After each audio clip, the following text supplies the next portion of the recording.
Here go alignment with the Youth Power Tool annual program statement, right? So you gotta work with that company. It says alignment with government of Ghana national youth policy.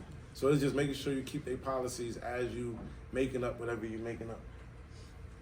I ain't trying to cut you short. I'm sorry, I know I'm doing too much. I'm about to finish right now. Y'all get the picture. It's money out here. In order to qualify, your business gotta be in good standings. You gotta get your certifications for your business, the minority business, the disadvantaged, and the other two. It's real. It happens. I've done it. And I'm not gonna bring y'all some bullshit and be broadcasting that to the world. I'm introducing y'all to somebody who's been doing it for 20 years to back up what I'm saying. If y'all get it, great. If you don't, there's not much that I can do for you. The information will be here. You can look back over it. Or if you need some personal help, you can contact this brother. Mr. Joe, you mind coming up? One last thing, it's gonna be 5 seconds. Go ahead. I already got it up. This is very important with the industries. When you're picking your code, right? When they picking your code, you wanna, this will let you know who your competition is. So when you pick your code, you wanna see how much money is in there, and then you wanna see how much people, like other services, right? Except public administration. There's a million people in there.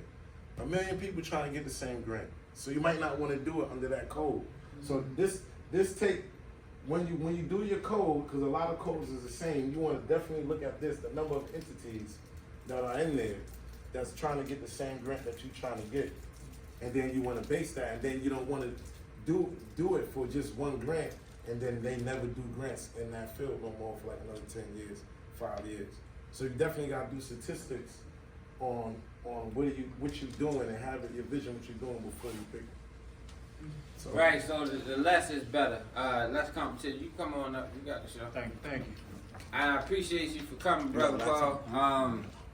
It's a good brother. He over delivered, and it's more information in his mind. We're gonna have to set up a week to get everybody a chance to come, but my man is sick out of from doing a whole lot of shit to come down here to be with y'all, and I know how that is. So I appreciate you coming. All of these people out here selling y'all hype about trucking. Go buy a truck, go to sleep, driver gonna drive it, you gonna make millions. And if you wanna know how, give me 1,500 and I'll email you. It's bullshit. So that's why I show y'all step by step the breakdowns, everything. This brother been owning trucks, been fleet owner for years. I got a whole lot of respect for him in the industry, but as a person as well. Also, he's going out there as on the with me to do the freight broker thing so we can elevate this whole thing. And we'll be contacting some people in here as time goes on if y'all want to be a part of that to help make some money. But I want him to tell y'all about the pitfalls, because a lot of people think that you just gonna go out there, buy a couple trucks, and then life gonna be gravy. And y'all heard me say earlier, I don't promote fleet ownership, because I know you can make more money with one truck and one trailer than somebody with 5 that don't drive. Just driving yourself. So I want him to zero in on some of that, and then he's going to tell y'all the stuff that he, is in his mind to let y'all in. Do a few questions, and then we gotta get back to business. Then I'm gonna do my thing if y'all stand, and if any of y'all going to the show tonight, I'm gonna be lingering around. So appreciate you for coming.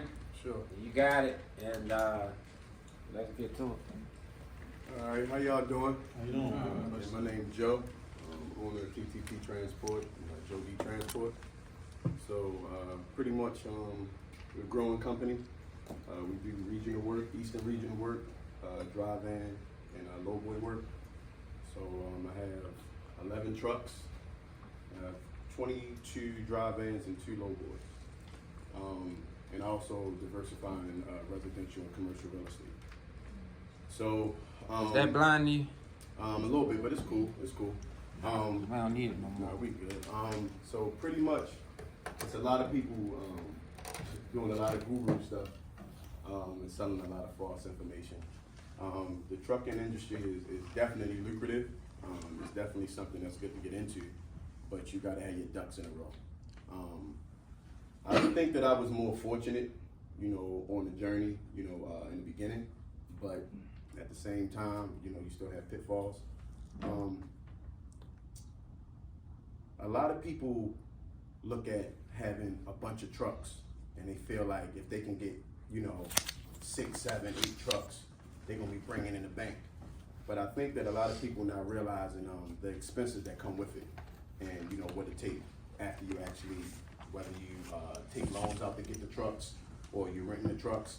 It's a lot of expenses that's actually entailed that's tied to what you're doing. Typically, people go towards the load board to get their work. So a lot of people say that you'll go out of business fast running off the load board. I think that it's a two-sided, sword. I think that you can actually make money if you build the right relationships, but you have to detour off of the board and you have to actually start networking and be able to get direct shippers.